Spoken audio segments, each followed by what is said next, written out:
Hey, how we doing, gang? Kawaii50 here with another FGO video, something generic YouTube intro.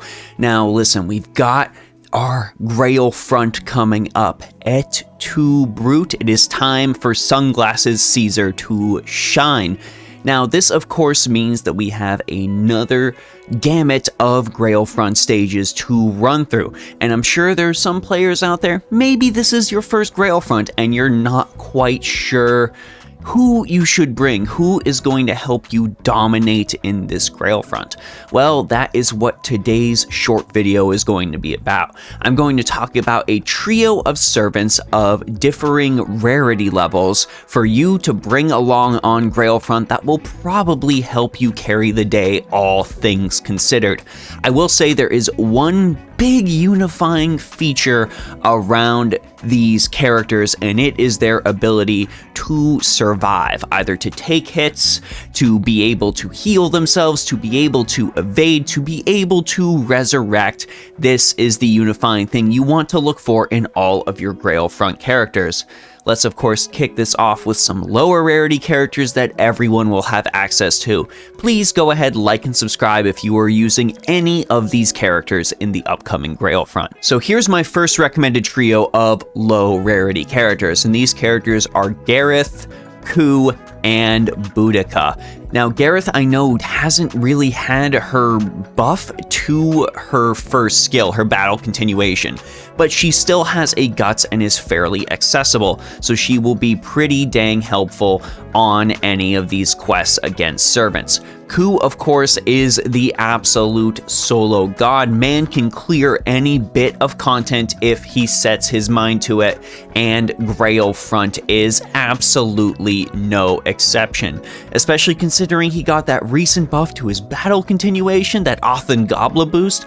Oh my gosh, the man is going to be putting up some numbers.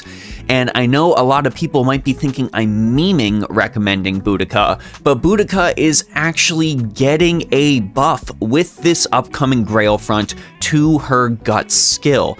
Her guts will also increase the targeted ally's max HP for 5 turns, so you can go ahead and of course use this directly on Boudica to allow her to survive a little longer. Her Noble Phantasm's defense increase, of course, is also going to be no joke, so she should actually be able to stay alive and weather some hits when she is on the field in the Grailfront.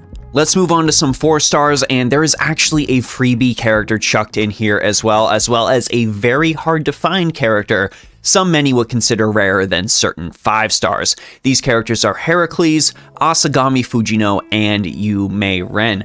2 veteran players, Heracles is of course a no-brainer. The man has absolutely infinite guts, especially if you have unlocked his Bond 10 CE. He is an absolute meme servant when it comes to using his power to just stay on the field and stay alive when fighting any given enemy. And since he's a berserker, odds are he's going to be hurting the vast majority of enemies he faces in the Grailfront before he is even able to touch them. Asagami Fujino honestly mainly makes this list because of my own personal experience with her. I used Fujino quite a bit in the last Grailfront, and wow, did she end up carrying the day. She's got, of course, crazy amounts of damage she's able to deal with her Noble Phantasm and her Mystic Eyes of Distortion skill. She can generate her critical stars on demand, and she has a guts tied in with a damage cut. So if your enemy is not hitting you with Noble Phantasms, odds are you're going to see their damage drastically reduced when fighting Fujino.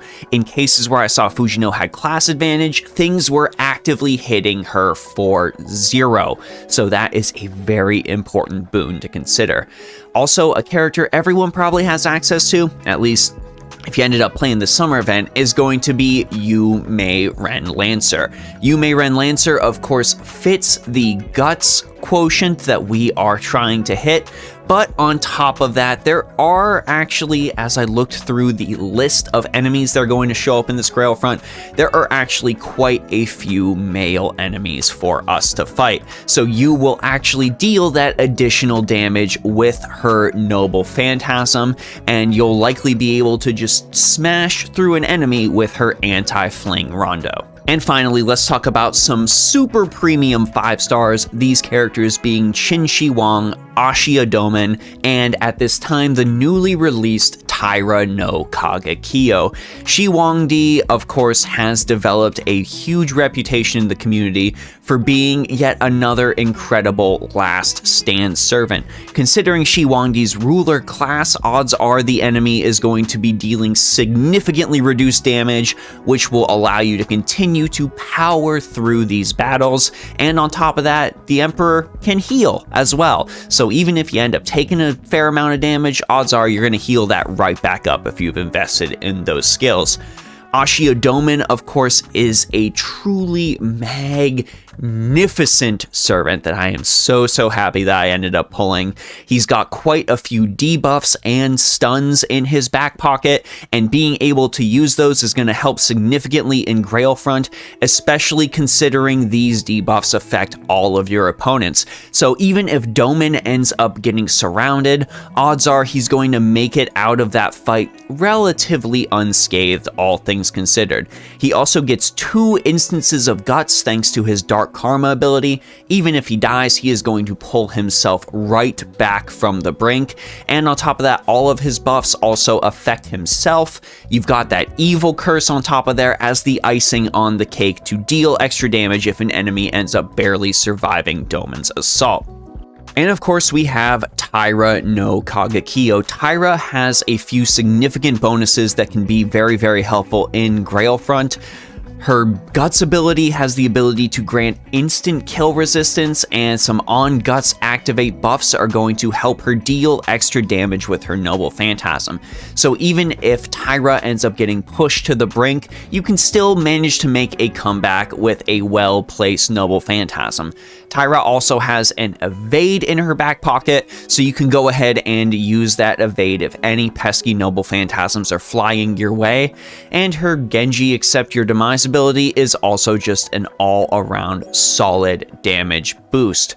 Not even to mention her Noble Phantasm with the ability to remove an enemy's buffs before damage is dealt. This is going to be a great way for you to get around things like invincibility, like evade, without having to take up some very valuable team cost with an ignore invincibility craft essence. And being able to sidestep that requirement, especially on the later stages of Grailfronts, is always a welcome boost. Anyways, that's it for today's video, gang. I just wanted to go ahead and shoot out some recommendations considering the Grailfront event is coming up soon, and I really would like people to be prepared and finish it, because I honestly believe these Grailfront events are really fun. I have a great time moving my little guys around the map. I have a great time doing these neat one-on-one battles, and I really would like to see more Grailfront modes in FGO's future. But of course, I do want to know what you think, so let me know if you'd like to see more Grailfront modes in FGO's future, and let me know if you have any particular servants that you have ready for this Grailfront, and if you participated in the last Grailfront, why don't you go ahead and let us know which servant was your absolute MVP. As I already mentioned, mine was Asagami Fujino. Go ahead and let us know yours down in the comment section below. Anyways, gang, that's it for me, Kawaii50. I hope you all have a phenomenal day. I will see you all in the next video.